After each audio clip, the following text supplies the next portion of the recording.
And we are live. Are we doing this? We're doing this. Welcome, everybody. We just broke Jacob out of jail. Didn't even have time to go home and change clothes. And we're in the studio. If I knew how many comments I would get on this article of clothing, I probably still would have bought it because it's awesome. But I love it. We didn't even talk about that. That wasn't a preloaded opener. Happy Mother's Day.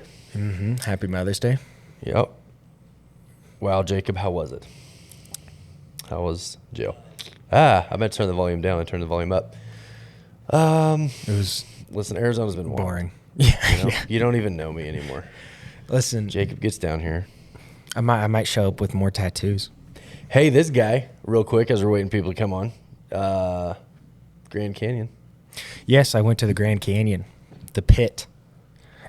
I and my wife and my children took a little tour around the desert today for Mother's Day. So I feel like we really adventured around. Yeah. It's feeling a little Bob Rossy in the start here. Happy How's everybody there? trees. Can you guys hear? Can everybody hear where we're at? Yeah. Let me know if something is weird because I need to fix it. So Okay. I need your help. So the sermon today. Yeah. We've been talking about this. We went to dinner last night. Was it last night? Mm-hmm. We're talking about just the seasons that teaching goes through. And I think it's probably anybody this is true of. It's sort of shaped by whoever you're tracking. Like, never trust a leader who doesn't have leaders. And I mean, I leaders are readers and those sorts of things. And so I feel like that style-wise, things can kind of travel in seasons. There's times where it feels like more of a lecture series. There's times where it feels like a little bit more evangelical tinted, which don't take that word to its fullest degree. But there's times it's more missional. There's times it seems like it's more vision-driven. And it seems like right now what is important is that the people who want to find their home in the kingdom of like, okay, what does that mean for me? I think we're getting a real good look at what happens when the world makes its own choices and follows its heart, right? And we're like, ugh, scary world, because everyone thinks they're right. I heard a guy today that said violent protests are okay as long as you're right. And so people read that, I think rational people hear that and they're like, woof, well, is there a way to live in this world that's better than the one we're seeing played out if that's kingdom? And so I feel like we're sort of in this place right now where I want to take in what we're seeing and try to do the best I can to translate what I see in the word and go, I think this is what that looks like. Or we believe that the word says this, or, the design, the creator has built this world and he's built us and we see the clash that's taking place and this is what it is that we believe. And the Supreme Court, the Roe v. Wade, especially coming on Mother's Day, it just seemed like one of those you couldn't just ignore. I mean, It would almost feel like you're willfully ignoring the obvious to not explore it. Me personally, and correct me if I'm wrong because I obviously am in a lot. But there's basic organizations and people in general are scared to talk about stuff because Right. there's backlash. Well, there's this fear you're going to get it wrong. Yeah. And so we're, I think, kind of in a mindset, and it goes in and out, but just like you were talking about style and so on, of like, well, we'll talk about it because if nobody else will, let's do it, because I don't think, shame is an enemy, and so I'm like, don't let the enemy have a hold on you. Just let's talk about everything, Well, and for the last, probably since about 2016, I feel like everything has been given almost, like I said, like a lecture series where I literally will argue with myself through the entire point. I'll try to think of reasons why what I'm saying couldn't be true. Or if I was, this is why sermons take so much time, is because I want to make sure that I've sort of looked at it from every angle the best I'm able to, for the best I can. Right. And I think maybe just saying what we believe to be true, going to the word and pointing to it as clearly as we can and realizing there's going to be people that doesn't settle with or that don't agree, and just being okay with the fact that it's probably going to create more backlash than to run around and try to say everything exactly right. Because it is a lot of work to try to get every little single thing as PC as possible. You say, I like oranges, and the guy's like, you hate bananas? And that's always in the back of your mind of like, oh, I got to cover that base, or I got to say this way, or say that way. And until pretty soon, we've talked about this. Have you ever the saying that everything is nothing? Right. If you have everything, then you have nothing. And so I probably don't have enough time to get into that, but unless you draw some real clear pointers, like we believe this to be true, we believe this to be true, and there's 1,000 other ways to look at it. This is just what we believe the word to be saying. You kind of find yourself being spread so thin you're not actually saying anything. Hello, Michael McLean. Yeah, I mean, I think it's easy to just, we are one people, everybody, Right. you know, so it's so easy to fragment in families, you know, I mean, break it down to the smallest group of people you can think of, you can fracture. So I think if just stuff in general, or if everything isn't talked about, then it's so easy to fracture into, well, I believe this and I believe that and blah, blah, blah, blah. And I'm like, Well, so if you go to Exodus and you look at the story of Moses, he's born into less than ideal circumstances. The boys were being put to death because exactly what you said. There was a fracture between the superiority of the Egyptians and the inferiority of the slaves that were Israelites or Hebrews. And that's what started we feel justified. This is what justified the Egyptians saying we're going to kill the boys, was because they're not like us, they're different than us. So as far back in history as you can go, Cain and Abel, if you can fracture the humanity of someone, then it is a death. That's in my mind, when Jesus says that to hate somebody is like murder, what you're saying is there's no difference between hating somebody and murdering them at a spiritual level, which is if I can dehumanize you, then I can put you to death. When you look, and to follow that point, when you look throughout history, when they tried to, hello from Powell, Butte. Hi, Mike McLean. When atrocities were committed on people, they were always dehumanized first, because there's nobody that's going to come out and go, yeah, they're people. Yeah, they're just like we'll us. still do it. Yeah.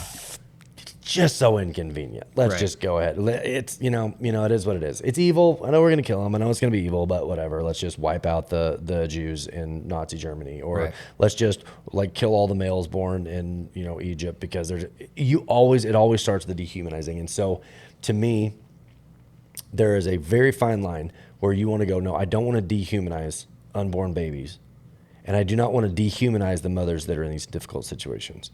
And so I think it's easy just to step away from it, or to dehumanize the moms and go, no, we are pro-life, and if you've participated in this, then that makes you, no, hold on. I'm saying, how do we humanize everybody? How do we humanize? Because I think that's what I said in the sermon this morning, is like, I do feel responsibility for other people's kids. I mean, if you're walking down the street and you see a child crossing the road and there's traffic, and you go, not my kid. Right. I mean, that's a huge statement about your values. Of course we feel responsible for each other. So I'm not blind to the fact that this is going to put an extra burden on society to say that the abortion laws are going to be revisited. But I'm not going to say that the moms the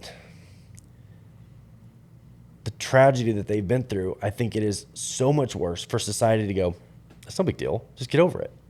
Yeah. You're denying the experience that they've gone through. Just get over it. It's not that big a deal. Who cares? It's like, wait a minute. What if these moms are suffering and need love and support, and need to just completely minimize that is not a loving approach either. Yeah. I mean, and we're in a season right now in our country, but then also the church as a whole, not Shiloh specifically, but the church as a whole, where we're kind of picking up everything and we're examining everything to see, it's like, okay, that can stay. We're spring cleaning with Right. traditions. Right. So it makes sense that we would review everything. Well, and I think the key there, I had this talk with Jet actually yesterday. I think the key there is that you want to determine your values and determine your character first, and then travel through any set of circumstances that those values and that character will bring you through. So you cling to your values even if it costs you friendships. You cling to your values and you cling to your character even if it costs you money, even if it costs you your reputation. You cling to those first, and you survive through any circumstance that those bring you. Because what the world will say is determine your values, determine your character based on what the circumstances dictate in that moment. And as people, we are so incapable of predicting the outcome of a situation. It is so easy for us to go, oh, that's bad. And yet bad that produces immeasurably good. Or, oh, this must be a good situation, and then immeasurably bad. Best, for instance, I can give you is we tend to agree that, like, hey, you win the lottery, whatever you got to do. Whatever, if there's a way to cheat, rob, beg, steal, whatever you got to do to get that, that's a good circumstance. And yet you see how many times people ruin their lives. You see people come out of terrible circumstances of things that they've survived, and terrible circumstances that would have, like, decimated people, and God uses that and springboards them into circumstances they couldn't have even predicted. So my point is, we're incapable of guessing what's a good circumstance and what's a bad one. We can't see around the corner. We don't know what's coming. But if you will cling to kingdom concepts, cling to the word and go, I'm going to follow God the best that I understand, that's the thing that brings you through the other side better. That's your best chance of becoming the person that God's created you to be. It gives the creator of the universe freedom to operate in your life and work things to your benefit. And so that sounds like, oh yeah, that sounds nice. It's hard. It is incredibly hard. And I had this conversation with a friend yesterday. Imagine that you're a married person. You have had an affair. No one knows, and the person is pregnant. And that an abortion would sort of wipe it all under the rug. It is such a lie to say that a person wouldn't consider changing their mind on the abortion standpoint because circumstances dictating character and values, right? So it is so irresponsible to say that I am able to predict or that I'm going to be heartless or calloused about the situation. What I would rather say is I don't know what it's like to be in so many different situations. I really don't know what it's like to be in those situations where you're having to make a life or death situation. But what I will say is if I cling to my values and to my character, if I will cling to what God has showed as kingdom principles in my life, then no matter how bad the circumstances I go through, I'm going through it for a purpose instead of it shaping me to become somebody worse on the other side. Yeah. What's that story? I think it was you who talked about it. Like the Chinese parable or something where, oh, my son broke his leg. Oh, I'm so sorry. Well, I mean, might be a good thing. We'll have to, or a bad thing. We'll have to wait and see, and then it turns out that they had a war and a draft was coming. And then it's like, oh, well, oh, that's good. Turns out that him breaking his leg was a good thing. Right. Or, the horse died or blah, blah. Well, we don't know. We'll have to wait and see. Right. Was it you that said that? I've heard it. I think you told it to me actually, but I've heard it. It might have been my dad. If you were to go through this scenario to try to predict. Yeah, it could be bad, it could be good. We'll have to wait and see. So there you go. Basically every situation. And the reason it was, I think the reason maybe my dad was talking about that was because it's long term. So China has been around, and the Chinese culture has been around for so long. And this even goes to archaeology, something I'm such a nerd about. There are so many pyramids in China, and archaeologists are trying to get permits to examine them. And China's like, and they're literally like, yeah, no, well, yeah. What are you doing in 100 years? And it's like, what? No, let's go now. They're like, well, we've been around for like 2,000, 3,000 years. So what's another 100? So their mindset is so long thought out that, well, it could be good, it could be bad. We'll have to wait and see. Because, and the same thing with God, where it's, where he's been around forever. Yeah. And so he sees something so terrible and he's like, but I see the good that came from it. But then it still is like, you still broke your leg though, so there's a felt need there. And God's like, I know, so none of this stuff is easy, like black and white of like, no, it's okay it's good to break legs. Yeah. It's not. And that's the perfect example of determining value on circumstances or determining value on character. Because my practical brain, when I read the word, God goes, in the long run, this is what's best. I had a guy tell me one time, he said, if you flip a coin 10 times, you might get 7 heads and 3 tails. From that, you could derive 70-30, it's going to be heads. And then make all your choices on that. But the rule of statistics say if you flip a coin an infinite number of times, 50-50. Right. So on too short of a scale, you can get a real inaccurate read on life. Mm-hmm. But on a long enough scale, what the word says is, here is what's very best in your life. Love, joy, peace, patience, kindness, goodness, self. You know, the fruits that will be produced in your life will be better. And you go through it, and then things get a little bit more difficult, or we go through a bad circumstance, and we're like, not worth it. And we're like, no, you've only flipped the coin 10 times. No. You've got an infinite number more before you reach that 50-50 mark. Well, sorry, go ahead. Yeah, no. Well, and I was going to say that I'm not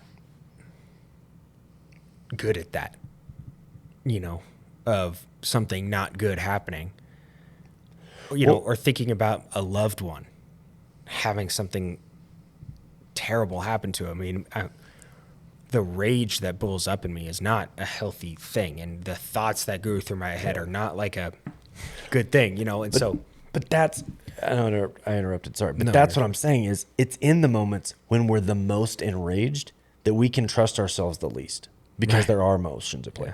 Yeah. So let's go to the word. You look at Moses, he was born against probably what was the best advice of, like, should you have a kid right now while they're killing babies in Egypt? Right. Probably not, but they did anyway. Right. Is that good or is that bad? I don't know. We'll have to wait and see.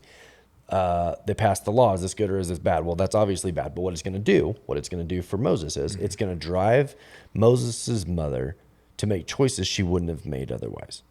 In a moment of desperation, she makes choices she wouldn't have made otherwise and puts him in the river.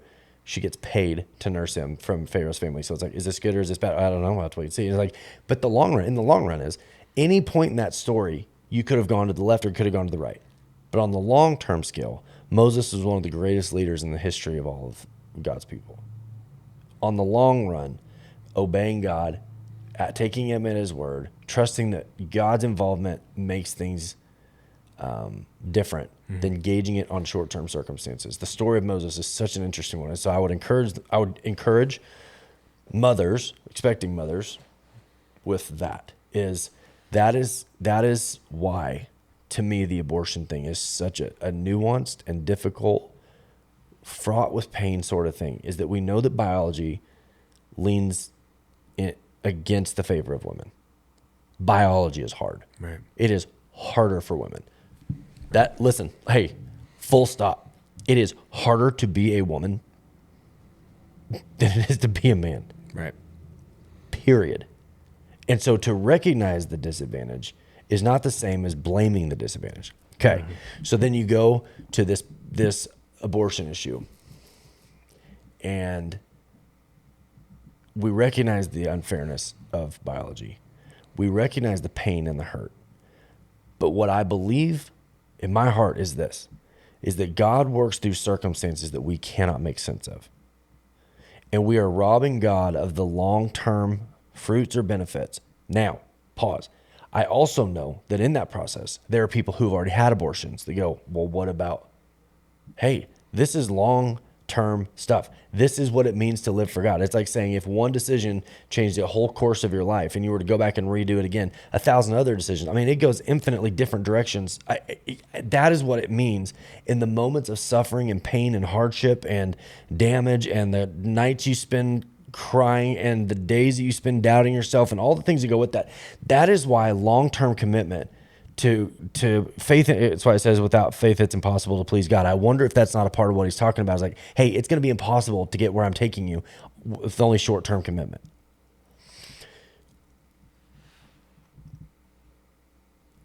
I speak the language of opposition. Like, if I'm listening to this and I was going to try to oppose that, here's what I would say. I would say it doesn't seem fair for a man to hold a position on this. I might say, sounds good, but what if you're in that situation? I might say a lot of things. I don't want to be blind to the overwhelming magnitude that a mother feels during an unexpected or unplanned or unwanted pregnancy. But I don't want to underestimate God's ability to take terribly difficult situations and do miraculous things in it. So, Yeah, I mean, this goes really well with what Steve Stone was saying, which is what our church is doing. What if that's the miracle we're missing? What if that's the kind of miracle we're missing of like, okay, now it's a big enough problem the church is going to have to... I think the question about these things and the question about there's so many questions, and what we could be doing is talking about like the cream we use to get rid of the chicken pox, and we're like, the cream doesn't matter. We need to get rid of the chicken pox. You know what I'm saying? Where it's like you need to take antibiotics. So I guess what I'm saying is maybe the problem is that churches are okay doing Sunday service and that's it. You know, where I'm it's a salve. Almost we use it as a salve instead of as a... I'm thinking life without sacred things means nothing. And so... This is Mary Allen from our group in Kansas. Right. Says, love Mark Batterson's definition of faith in relation to our charge as Christians to give thanks in everything, even difficult situations. Faith is thanking God before he answers. Gratitude is thanking him after. Yeah. The church can do a better job of keeping God's long game at the forefront of our hearts and minds while loving people that are in deep pain with short-term circumstances. Well, isn't that the beauty of what it means to be a part of the kingdom? Is it's addressing problems, it's loving people, it's believing that God uses all circumstances, to Mary's point, shout out Kansas, that God uses all circumstances to paint this beautiful picture. And I think anytime as people we start tinkering with the outcomes to try to get what we want out of it, we are selling ourselves incredibly short in what God may be doing. The work that God may very well be doing, we are missing out on because we are trying to play God by putting our finger on the needle. Yeah. It's literally like reaching through the dash of your car, grabbing the needle and pushing it to F and thinking that that's going to have an effect on the amount of fuel that's in your car. Right. That's actually a tangible incapability where to do God's job and control the plans that he's got, we're fighting a losing battle. We're fighting a losing game. So let's try to get to the points. I want to keep the sermon somewhat topical today. Right. Moms, don't miss your off-ramp. Moms, I'm curious, it's Mother's Day. Is it heartless to tell moms to don't miss their off-ramp on Mother's Day? Or is that a freedom of like, at some point, you're going to have to go like, God, take him and go with him. I'm curious. I don't know. I don't know if moms are going to jump in on this or not, but I hope that point made sense. It helped me seeing the way that Jesus talked to his mom when she was like, now, Jesus, and she's out there with his brothers who were on record as going like, I don't know about this guy. And his mom is obviously missing, not at all, but not at all to which part? It's context, Ma. You can tell that Jesus' mother had sort of missed an off-ramp. And in the same way that like you go to Moses' mother, trusting that God would do what she couldn't do. Trusting that God was going to take this baby that she loves so much and do something. David wanted to made it.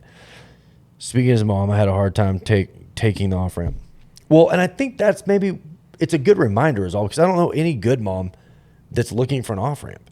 Right. You don't want to miss it, but you're not looking for it. No mom at like 5 years old is like, boy, I'm ready for this to be over with.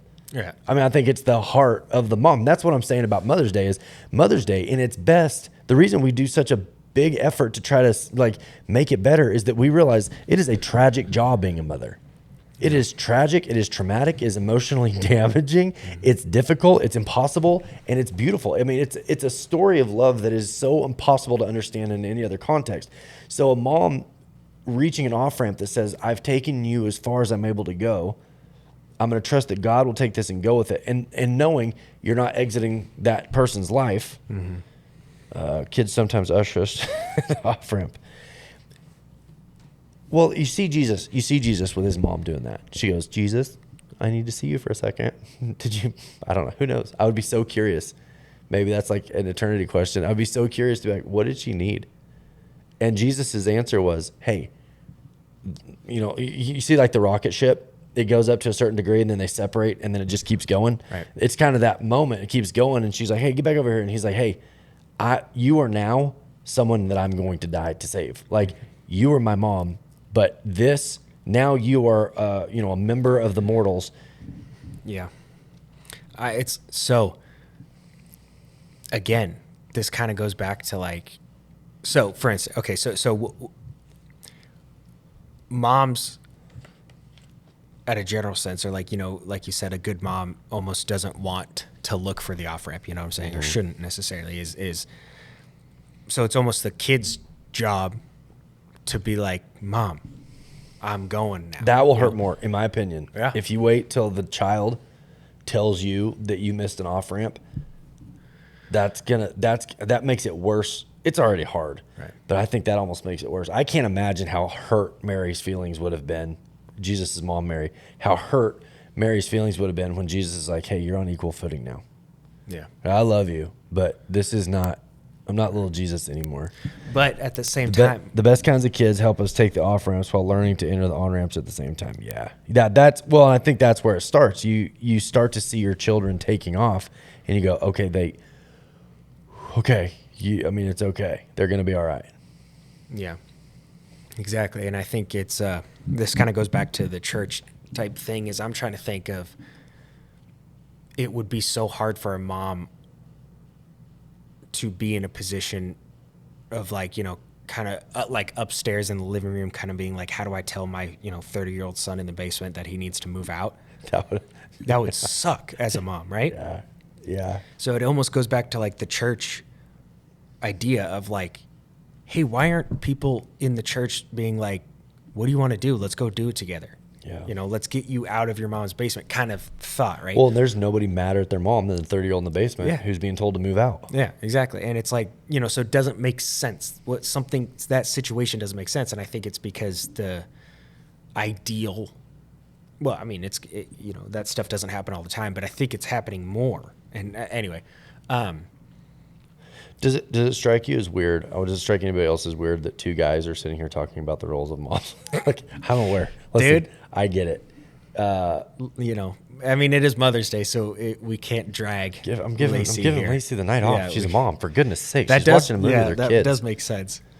Maybe next week we'll talk about, I don't know, racial tension or something. Yeah. Like, you know what? Listen to us. We've got the hot take. Speaking of off ramp, well, and I think it seems like everybody wants to honor their mom on Mother's Day, and I think that's when you look at like Timothy, when Paul's talking about Timothy and the legacy that he's pursuing and how it all started with like his mom and his grandma. It's the only place she's mentioned in the entire Bible. Lois and Eunice, what's her name? Eunice.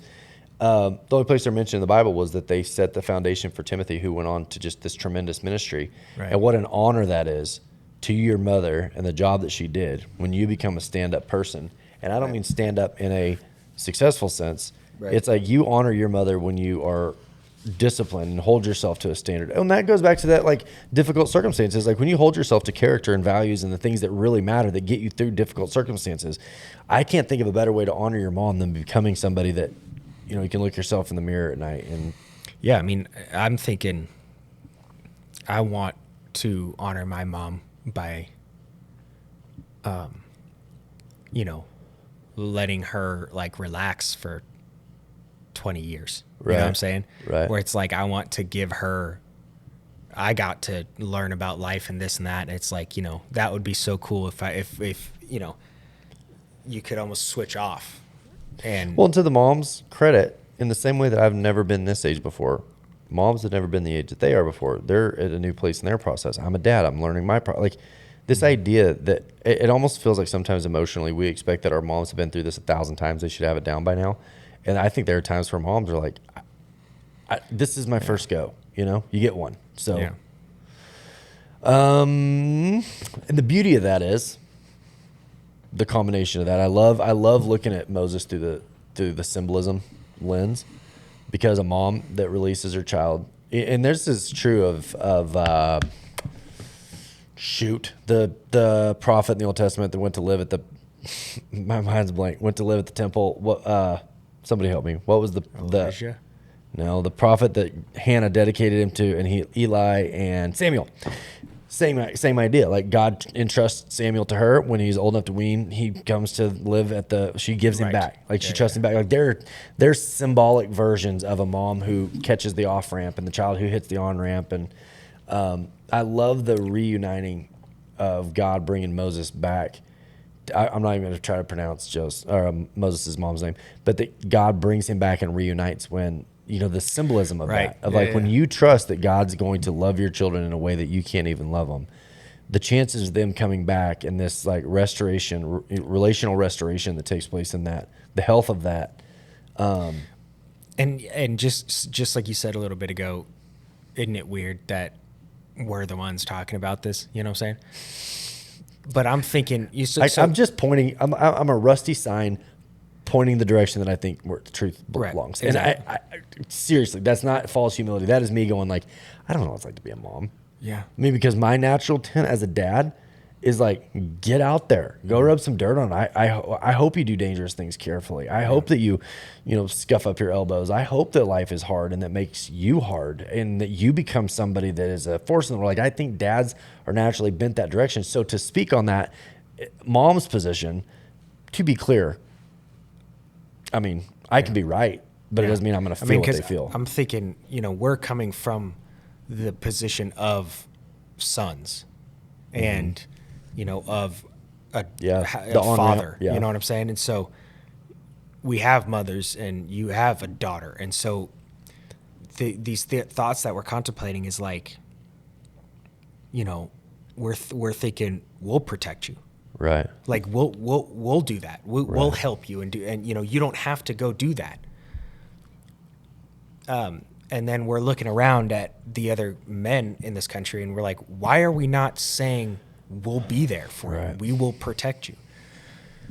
And I think we're almost coming from it from like that perspective. Mary Allen again says, I became anxious about my daughters leaving home. God gently reminded me that he goes where I can't and they're in much better hands with him. See, I pray. So true, Mary Ellen. I pray that I've given my kids eyes to see God at work. Because if they'll see God at work in their lives, then as God begins to lead them through a phase, my off-ramp, they go, that they're able to see the signs of God working in their lives, then I trust God to do the work. I feel like it's my responsibility to teach them who God is, the nature of God, to recognize him, to almost tell them like, this is what God smells like. In your life, this is what God smells like. This is not. So that in those moments they can go, wait, I remember hearing about this. Mm-hmm. It's almost like in the Old Testament, they talk about building altars of like, so that you don't forget, tell the story of how this happened. Tell the story about how God did this or did that. Right. And I think to your point, there's going to be times where they're in a situation that you're not in and they're making up their mind who they want to be. And, they're going to make mistakes. Listen, if my kids made the same number of mistakes in their lives that I've made in mine, I would be so sad. I want them to make less, but I'm realistic that they're going to make choices that I wouldn't agree with. They're going to do things that I wouldn't give the thumbs up to. There's going to be 1,000 times that my kids do something that would panic their mom. But if they know what God smells like, then there's this still small voice that in the quiet of their own spirit, when they cannot get away from it, when they're in their rooms alone at night, wherever they may be in the world, that they know what God smells like. And that's where this on-ramp restoration thing happens. Because if I try to do God's part in that, it's under compulsion. It's going to be under a show of force only. And yeah, because no, that makes sense. Well, I think it's possible. Hello, Katie Turpin. I think it's possible that that's what a mom and dad do for a kid, is the mercy and justice. The representation of mercy, the representation of justice, so that both parts of God's personality are represented in a child's life when it's done well. I am far more justice driven in my child's life. Oh, you didn't get to play this week? You got to get better. Versus you didn't get to play this week? They should have put you in anyway. Which is a fair, both points are fair. And maybe in a perfect world, in a perfect scenario, when it's done right or whatever. I mean, I know that we're guessing here, but that's what I mean about long-term kingdom principles. That if we live according to long-term kingdom principles, we start to retroactively understand the things that God has said are kingdom principles. We go, oh, okay. Okay, a dad helps mom see the off ramp, but a dad inspires a child to the on ramp. There's mercy and grace that come back to the relationship with the mom. I mean, this ebb and flow of on ramp, off ramp type stuff that you see in reverse and go, yeah, okay, that makes sense now. Looking back on it, okay, I get it. That makes sense. Yeah. Not super chatty. Lacey here. I missed the first 5 minutes. What hope can you speak to women, mothers who have faced extreme trauma in their motherhood journey and feel tormented by the tough decisions they've made and now regret or question? First of all, if I'm being honest, I feel completely unqualified to answer that at a glance. At a glance, I feel completely unqualified. Like, well, what is my opinion worth? What I know about Jesus is that he was constantly seeking out women that were given the scarlet letter in society and redeeming value, giving them value back, saying, I heard something so interesting. There's a sermon coming on it. We haven't got there yet. Good question, Lacey. That Jesus didn't pay for our sins on the cross, that Jesus absorbs our sins on the cross. He absolves them. It's as though we were innocent, but not that we didn't do them. And it's going to take some more work. I would say this. If you find yourself in that situation where you go, I've already gone through that. I made a choice that I can't undo now. That the worst thing that we could do as a church would be to suggest that people bury it. Sweep it under the rug, pretend it's not there. And that's the danger of society. And Lacey, we talked about that a little bit in the first 5 minutes. The danger of a society that goes, it's not a big deal. It's nothing. It's nothing. We remove the need for healing if we say there's nothing wrong. And that is like, in my mind, that is the definition of infection. When the infection is on the inside and it's happening, but it's not visible from the outside, that we are encouraging spiritual infection when we minimalize the pain or the suffering that women are going through in that scenario. My aunt has a ministry that speaks to that, that talks about, the healing process. Loved what you said about on-ramp, off-ramp today. Best way to encourage friends and family to make their way to off-ramps. I want to finish with Lacey's real quick. There are places you can go, and we'll post some links. Maybe we can post some links. I think we would be surprised how many people in the church have experienced an abortion. And I think that the church is the place people are the least likely to discuss it. Right. And that will mean this. We've got a lot of hurting women in the kingdom that aren't even working towards healing because they don't want to out themselves. I think we would be blown away. Men too, but primarily women that like, hey, I don't know how to proceed. And if people found out, maybe because the church has been really, really loud about the abortion issue. Good. We should be. I feel, here's my thoughts on it real quick. I believe it's a person. Other than just changing and just ignoring what I believe it's a person. I still believe the mom is a person. And so the church has been real vocal about the value of the life of the baby. And maybe if we would take a period of time and go, we want to be just as loud about moms who have been in that situation, because I just can't, there's people whose stories I can't tell. I just know that it happens. I know that in the church, there have been stigmas. There have been like, oh, we don't talk about that. That could embarrass so-and-so, or that could put your husband in a position of shame. Or like, we have just bungled our management of the abortion issue in the church. So to answer your question, Lacey, I think that we start by a kingdom mindset that says drag it into the light in a safe place with people that you trust, but don't let the enemy push you to the edges.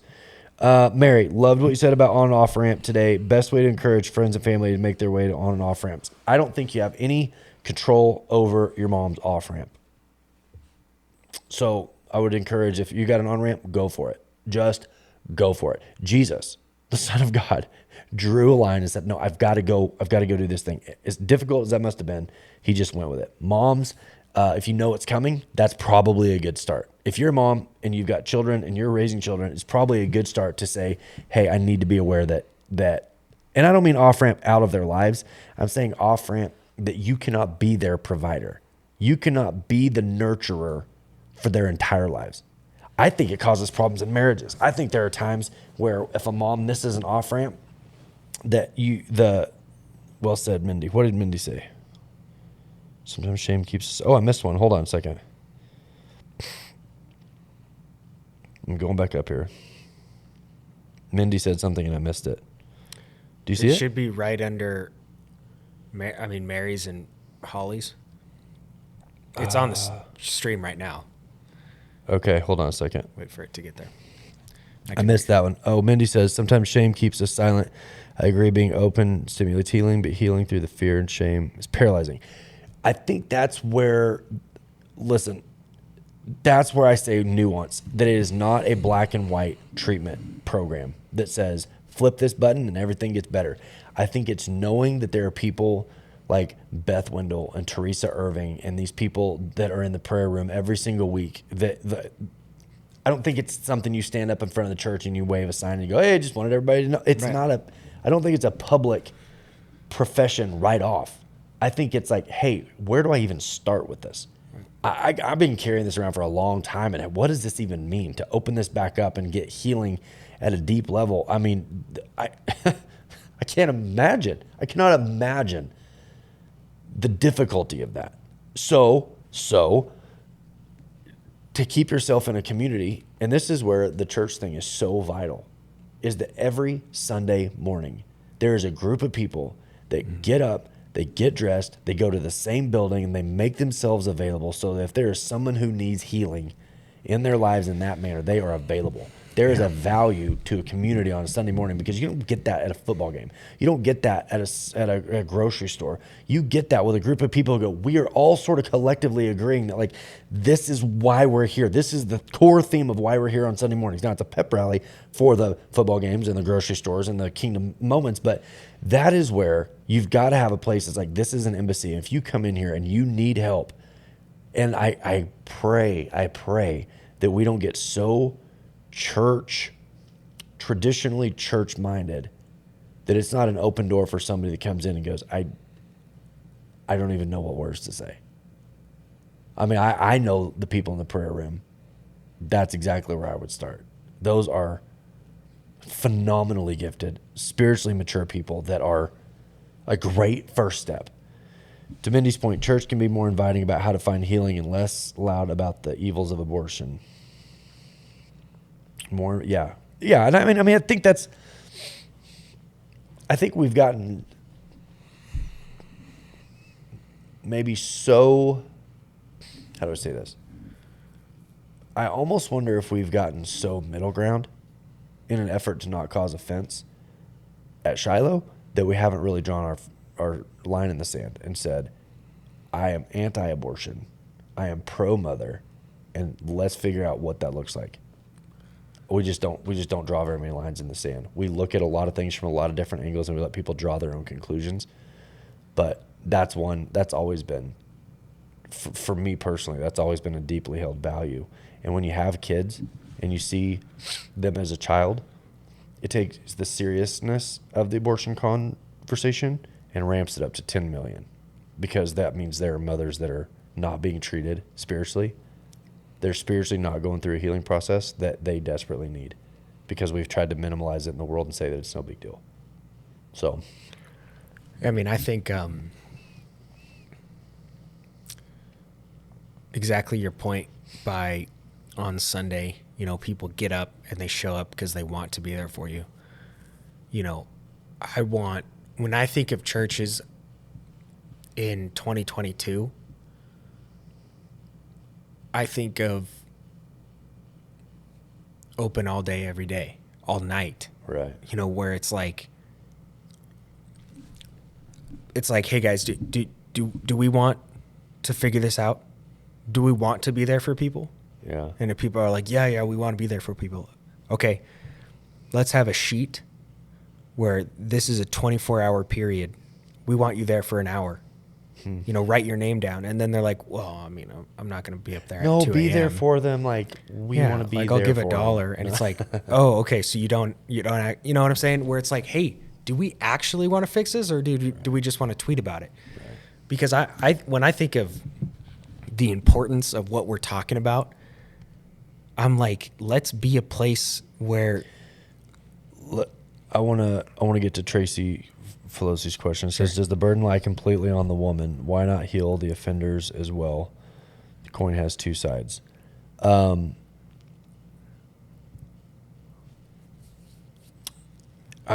mean, I want to ask for more clarification, but I don't want to push too much on that. I want to make sure I understand the question. The offender, I think the men, if we're talking about the men as the offenders, real quick, the argument that men should have no presence in the decision of a woman, if that's, I've heard that a lot this week. I've also heard stats, and I mean, if I'm going to quote them, I should know what they are. I should just go look them up. But that a large percentage of abortions are being performed under pressure from the spouse or from the other partner, which means not everybody who gets an abortion wanted one. So this idea that it's like, no, men should stay completely out of it, you might see less abortions as a result. So, I mean, there are dads that are in support groups from abortion recovery or having been through stuff that caused damage or harm. To Steve Stone's point, what's the plan? The 3,000 more babies in foster care is a mess. What's our plan? Dana, that's where I say like that the church, we've got a pile of work. We have a pile of work to do. You know, we have trusted the government to raise our kids. 80% of the children or of the people in the prison systems came through the foster care programs because we've handed it off to the government to raise them. We've got people in our church that are taking in foster care children that I feel we're responsible for. We took up an offering last week. Not that solves it, but I mean, like, that should be on our radar every single week, that if there are people in our church that go, hey, I want to do this. I want to create a home for people. That as a church, I feel like we have a responsibility. I want to get to Mindy's real quick. I feel like we do have a responsibility in the same way that if a child, if I'm sitting on the street corner and a child goes across the street, I'm going to like, oh, hey buddy, hang on. Just like, not because I'm like, well, whose kid is it? Let me figure out if I feel responsibility. Oh, dang it. I was too late. I feel a responsibility as a person to that child in the same way that I feel a responsibility to an unborn child. I feel a responsibility to a born child. I think that the church has got to be more aggressive in its, first of all, cheap as it sounds, it's verbal support to raise children in the homes. Okay, we're getting some comments. There you guys go. I agree. When someone is feeling remorse about a choice they made, beating them over the head isn't helpful. Yes, agreed. There's a time to share a stand on abortion, but we as a church can do better with tempering truth with love and forgiveness. See, and that's where I feel challenged is I want to know what my stance is. I want to know where I stand. And that includes, are we creating a safe space? And I'm wondering, just wondering if there's not some support needed at our church for people who are like, I don't even know if I can talk about it, but I would feel better sitting in a room of people who understand what I'm going through. Those are the kind of kingdom things I'm talking about is like, is there a place where we're able to step into healing, even with people that don't even know how to start that process? Gary Campbell, hello. I can remember discussing abortion in the 60s in Texas when I was growing up. I've realized that there are so many who are hurt on both sides of the issue. The movie Unplanned was made an abortion near Bryan College Station, but the convenient sex has brought on the issue. Somebody needs to stand up for the humans in the womb. Katie, there's totally a need. See, and now we're getting into it. There's a reason that God says, here's the boundaries of what the kingdom views as sex. We know that God created sex. We forget that. We know that God has a plan for parenting and family units and care and social structure. Like, it's all covered in the kingdom. It is all covered under what the Bible talks about as perfect plan and design. The reason we don't follow that is because we go, wait a minute, sex belongs to me. It's mine, and I want control over it. And it's the same way of saying, like, I want to control biology. I want to even the playing field. I mean, we have gotten so far out of kingdom mindset because we expect that everything is based on our preferences. Katie Turpin, buy more property and bring them in. Wouldn't that be crazy? Well, I mean, listen, I hear that, my heart leaps because I'm like, exactly. Yes, have a place where tens of thousands of people can live in. I mean, yeah. Mary Ellen, the real issue is separating from God. Hurting, broken people need to experience the love of Christ from us, his hands and feet.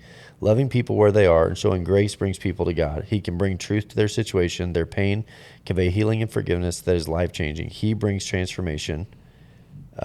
He renews minds on sanctity of life. We need to help people into the kingdom of God and will help open their eyes and hearts to his ways. Yes. Lacey here. Yes. Can we please let women in the church know they're not alone in this issue and they're not alone in their suffering and pain and loved beyond measure? See, now we're getting somewhere. Okay, there's a movie called Omo Child, real quick. This is important. There's a village in Africa that was killing its babies if they had certain physical formations. It was a old held tradition, and if a child was born like with an underbite or a certain color hair or whatever, they would take them, wrap them up, take them out in the woods, turn them over to the wild. It was even like if their front teeth grew in before their bottom teeth and stuff like that, right? Right. Little weird superstitions, and they would take them out. So then this group decides to come in. Holly and Katie, I want listen up. I think this is important. There was this group that started rescuing these babies and taking them in basically as foster kids, and it grew and it grew and it grew and it grew. And they go, wait a minute, and this is the point. Wait a minute. We're only a few people, and we are getting dozens of children. We need to go back to the village. We need to speak to the culture of this village because this village is the most prepared to raise these children.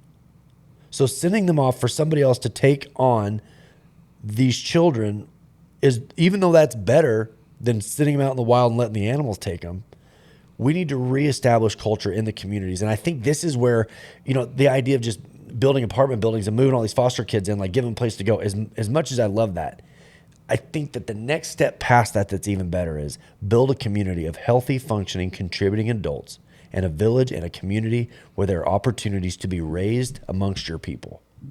Because it is the responsibility of the people of that village or that community to raise its children. And if you outsource that, pretty soon what happens, it gets so far out of whack that you see these children that are raised now in the foster care system ending up in the prison system because they've never learned how to be contributors. They've been raised learning how to be consumers, and it's broken their ability to survive in the wild. So let's start building. It's community. And when I would love an apartment building where everybody could go. What I would love more is a classroom setting where people can learn what their role of contribution looks like so that they don't have to all congregate in one location geographically, so that they can start to disseminate, like throwing food coloring into water, that we start to affect the color of our communities because the communities are most equipped to raise their own children. Our communities are the most equipped to raise our own children. Let me say that one more time. I believe this. Watch this. It's called Omo Child if you want to go look at this documentary. Our community is the most equipped to raise our children. That means supporting moms who got pregnant and didn't intend to. That means young couples who didn't have a plan for keeping a child, and we go, but it's going to be okay. The blessing that we stand to be in a community. Mary Ellen, we've been talking about how every teenager needs a support group invested in them. So many needs. Elon, where are you at? And I think centralizing the care of a child is bad for the child. A child needs to know that it belongs to a community, not to an orphanage. But if it doesn't have anything, an orphanage is better than nothing. A centralized place of care is great. A community of care is better. And so if we can start coming alongside these young moms and supporting them in a way that's meaningful, if we take responsibility for our kids that are raising kids, I think that is our best approach for making an impact for the kingdom. And you go, well, what is the kingdom? What does the best scenario look like for the kingdom? It's a community with families. Family first. That's the first. A marriage, a family, a church, and a community. That's what that's what it means to raise a village: is a marriage, a family, a church, a community. Holly posted a YouTube link. We've been talking. But yeah, I would be interested in this is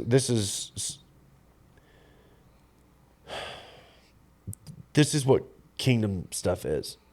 This is what it means to go to the word and go, what does it look like when it's perfect? Okay. Well, we know it's not perfect. So what does it look like to get better? Perhaps it's making sure kids know they're loved and know they're part of a tribe. Well, imagine I've got a daughter now.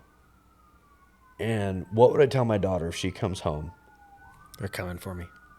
There's the cops coming to get Jacob.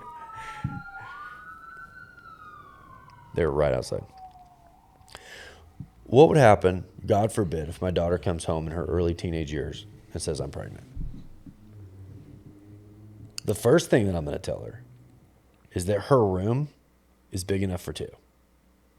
That's the first thing I'm going to tell her. And that, like, that's what the family unit is designed for. I mean, listen, nobody would have planned that or hopes that. I hope I never go through that. But that's the first thing I'm going to do is I'm going to reassure her that this is not you and you alone. This is, and the second thing I'm going to do is I'm going to love that baby in front of the church. I'm going to love it in front of my friends. I'm going to love it in front of my people. It's an entrance into my home. I mean, so imagine if every mother had that as an opportunity, what that would look like. That's a community that's able to start raising its own children. What if it was, I have a job, I have to work, that we create outlets for young moms and babies where it doesn't matter how unplanned, it becomes more practical to communicate with a village or a tribe. Or, I mean, this, now all of a sudden, you think of it in these terms, now a church starts to make sense. It's not an hour on Sunday. It's a group of people that collectively are holding hands like, hey, like, we'll help. We're a network. You got older moms loving younger moms. You got older dads inspiring younger dads. And all of a sudden we're going like, hey, what would it look like if it was best case scenario? Best case scenario is you get married, you have a family, and you're part of a community, and you're part of, like, oh, long term, maybe the Bible knew what it was talking about. Yeah. Oh, wait a minute. Maybe this is what it means to build a healthy, functioning society. That documentary was interesting because my knee jerk is like, I'll go get all the kids. And they're like, well, we did. We did that. Mm-hmm. And then we weren't able to do as good a job with them as the community would have. Good is having a place that they can go. Better is their ability to go back. And that the community, it's such a good documentary. So do you think, okay, just like mentally here, so every church, or I think so we should look up the stat because it's come up a lot, but Steve said there's enough foster kids and enough churches where each church could just have a foster kid and, take the burden off the government and we could do it better. Yeah. Theoretically, right? Yeah. Okay. Well, then if it's 3,000 kids a day that would be coming into the world, that's a lot. Yeah. But then there's people in every one church. There's 10 to 1,000 people or whatever, right? I feel like we can do it. You know what I'm saying? Like, it's all doable. That's the thing. It is all doable. We just real quick, I want to get caught up because we got some comments tonight. Encouragement to young families is really needed, especially when this time when the public education system is out to change the values of young minds. True.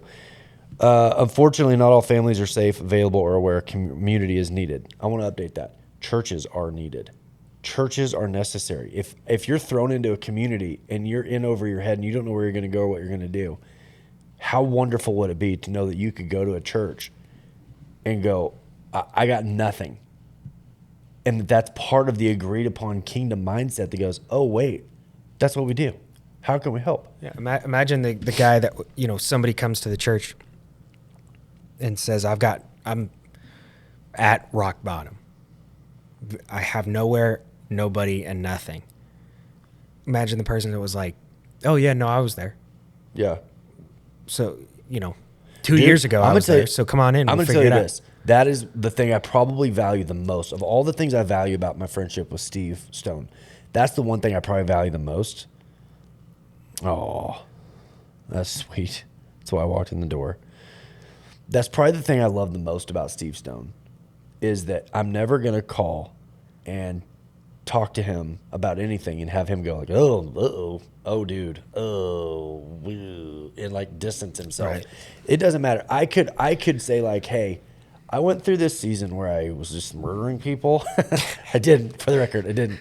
And new hobby. Steve would be like, well, Let's analyze that. Let's get a plan. You know, like, okay. But Steve has this weird ability to just absorb it. Like, okay.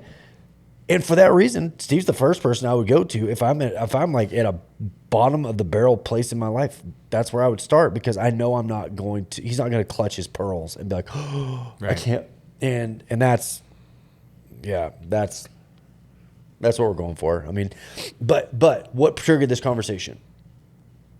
The willingness to try to talk about it, not to get it right, because I don't even know what it means to get it right, but to talk about it. Yeah.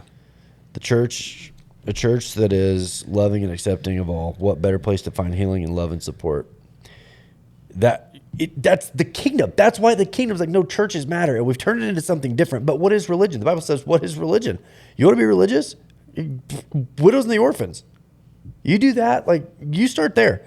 Katie Turbin, here's the deal. This will challenge the church, and I'm so excited to see what happens when we just start talking about supporting people who are hurting, maybe, or be that moms or families or children. It's messy and difficult, but it is what we're asked to do. We need to shake up the church. Well, and again, start with the marriages. Try the best we can to build healthy marriages. Try. I know it's not going to work, but try. Try to build healthy families. Try. I know it's not going to be perfect. The church is there as a safety net. Start with marriages. Start with families, start with churches, start with communities. Mm-hmm. We start prioritizing these gatherings of what does it look like to get it right in the kingdom. We can be little utopias. I mean, that podcast we recorded this week. Right. We're a little utopia. You step out of the world that's crazy. You step in and you go, oh, this is a different culture. This is new. This is not like the world that I live in. Uh-huh. What is this place? We go, this is what we think the kingdom is kind of like. Right. We think the kingdom of God, the creator of the universe, this is kind of what he built a community to look like. Embassy. What's that? It's like an embassy. It's an embassy. It's an embassy. You step out of your country into a kingdom, and then you see it, and you're like, this is better. This is better. This is why marriage is important. Oh, okay, I got it. This is why families are important. Oh, okay, I got it. This is why we matter to each other. This is why it's a network. Support groups for all those categories: edifying, encouraging, investing, loving. And that's, again, I want to clarify. I think this is so important. I'm so glad I watched that documentary all those years ago. It's not about with pulling people out of their communities. It's about edifying them to go back into their communities, because our communities are most qualified to raise our kids. Don't try to pull people. That's what a cult turns into, is out of your community into this little group. Into this, get into our huddle, get over, we'll move on this property, we'll move to Costa Rica where there's no, I mean, it gets weird fast. Yeah. Have you seen Wild Wild Country? Like, it gets weird fast. I think what Jesus is talking about is like, come in, take a deep breath, be a part of a community, build networks, love people, like be there for each other, and then go back out into your communities. Being to all those situations, from those having an unplanned pregnancy to those having had abortions. Even the lady who brought the original case in 1973 became a believer before she passed. Yeah. It's a place that says, hey, I don't know what I'm going to do with this kid, or I don't know what to do with my past hurt. I mean, that's the beauty of what it means to build a kingdom community. I mean, I don't know. I like that we had the conversation. I know it's uncomfortable. I know it kind of like pulls the rug up and takes a look, but yeah, I mean, and it's I feel like a lot of people in the church have a mindset of, if there's a problem, I want to fix it. Right. And so and I hate complaining about a problem. Right. If more than once.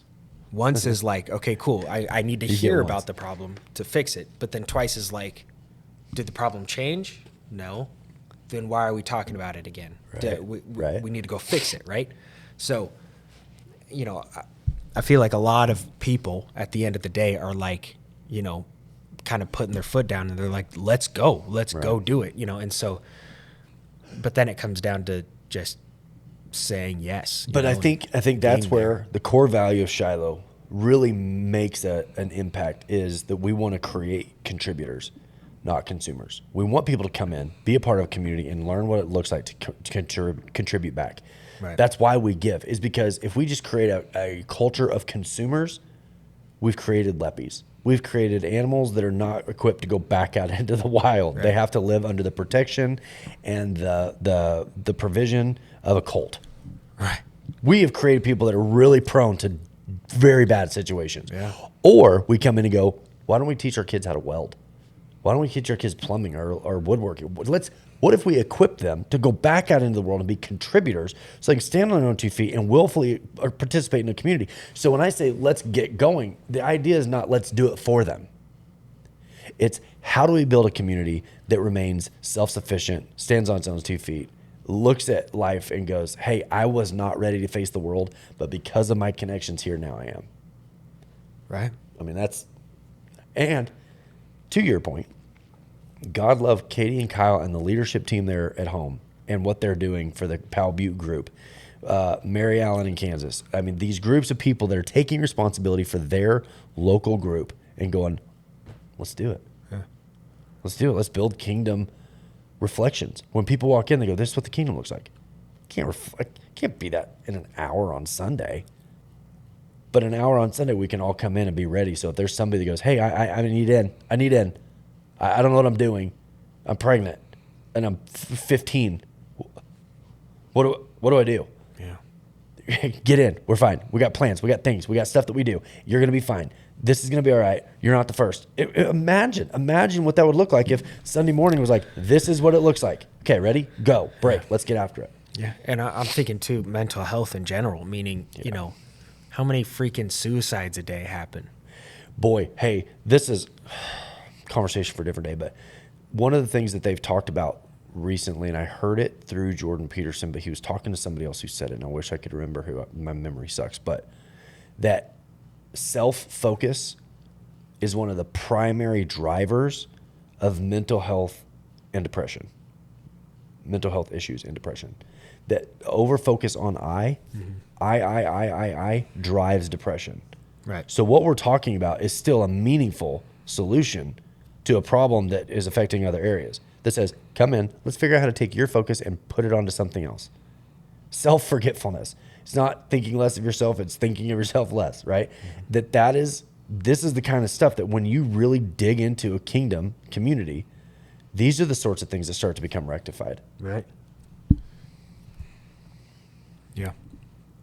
I'm excited. I think it's worth getting into. Yeah, I mean, it's a shift. It's a shift away from, well, we like our church like this. Remember when on Talladega Nights, he's like, well, I like to think of Jesus like this. Well, I like to think of Jesus like we are so preference driven that if we can start being honest with each other, start being realistic with each other, we've got some work to do. Well, and I think, because I know we've talked about this before, where what I just said about like a problem, and I'm like, okay, you get to, let's complain about it one time so everybody can understand the problem, and then let's go fix the problem.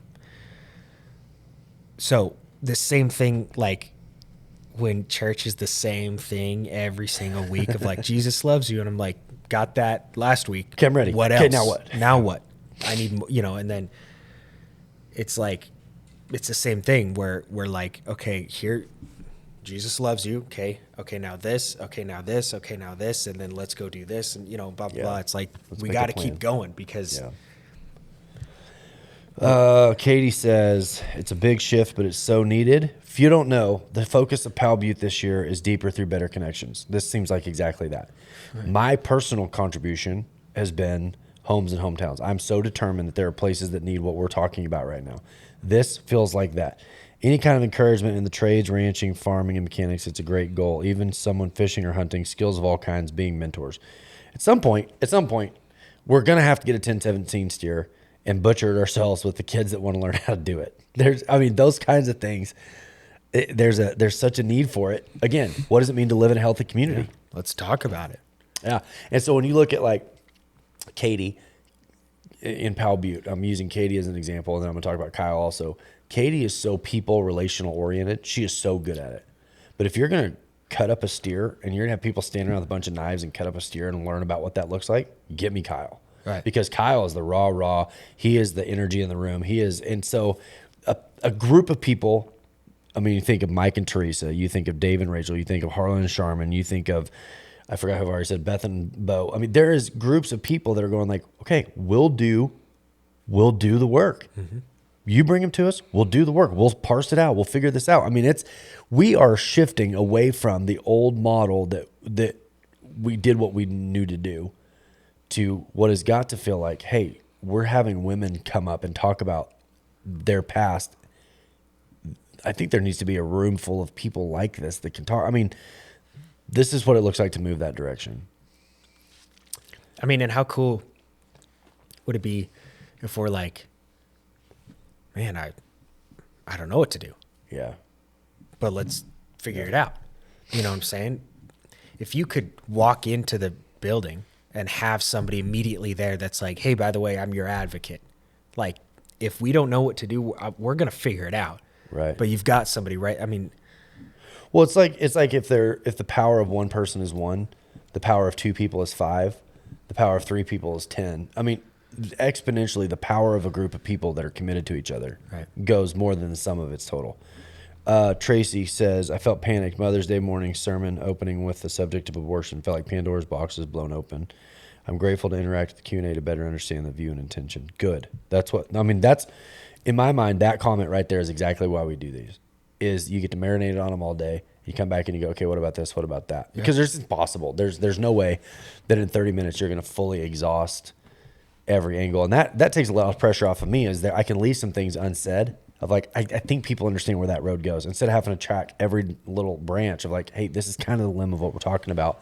But if you have questions, Sunday night, let's do that. So, and because of the leadership team in Powell Butte, I have more time to do this kind of stuff that I genuinely love the most, and it's meaningful.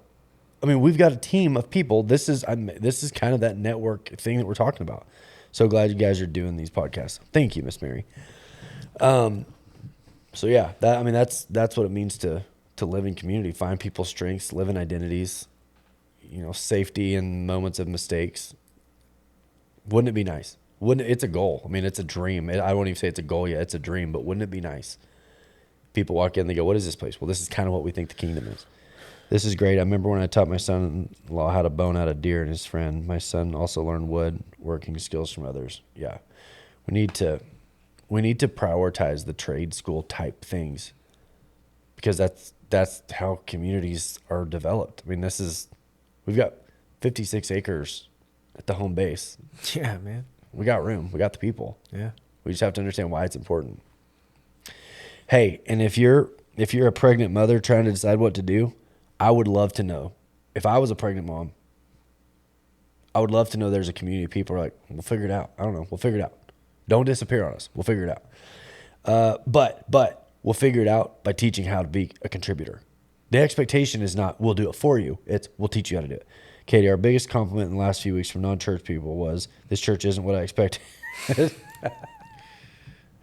This is what I expected. What did you expect? Yeah. After the reputation, you think, yeah, this is probably exactly what I expect. That's very cool. Yeah.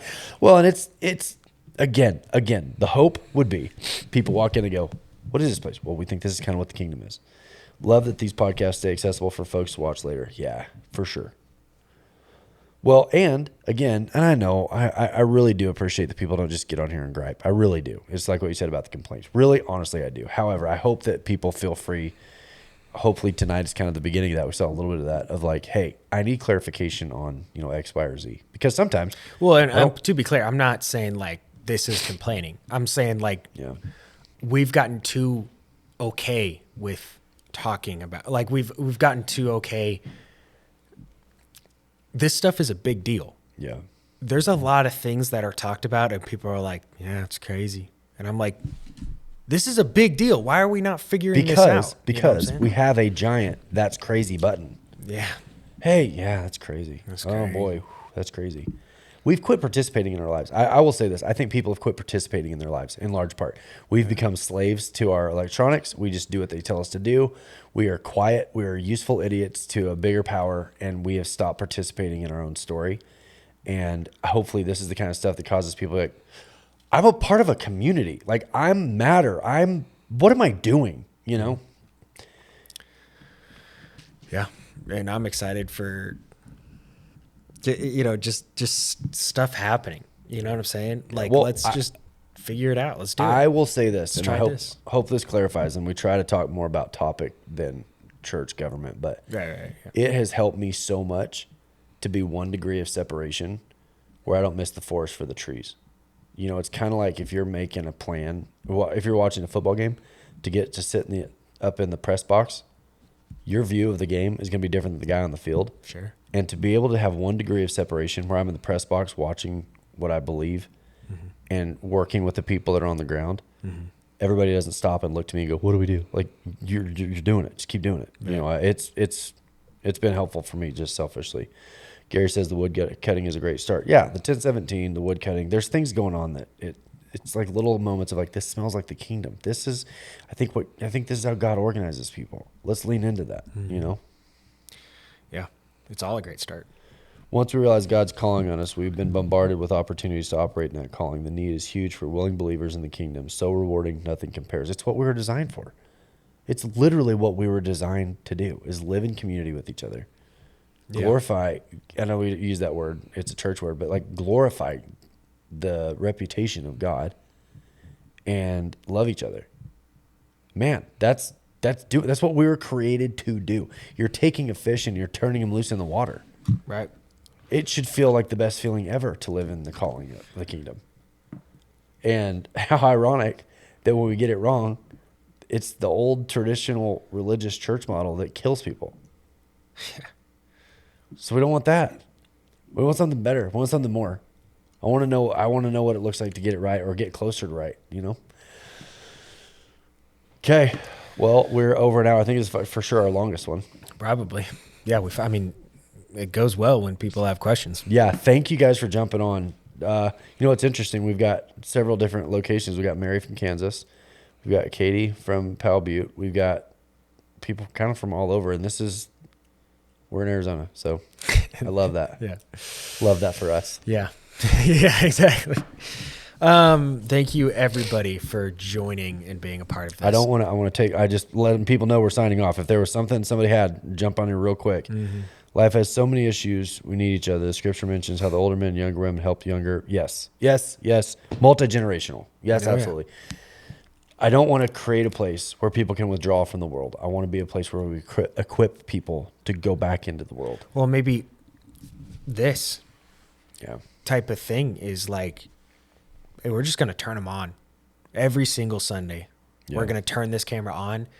And if nobody shows up, that's okay. Yeah. But if that one person does and asks that one question, you know, so maybe it's that type of thing where we're just going to, anyway. Yeah. Have a great rest of your night.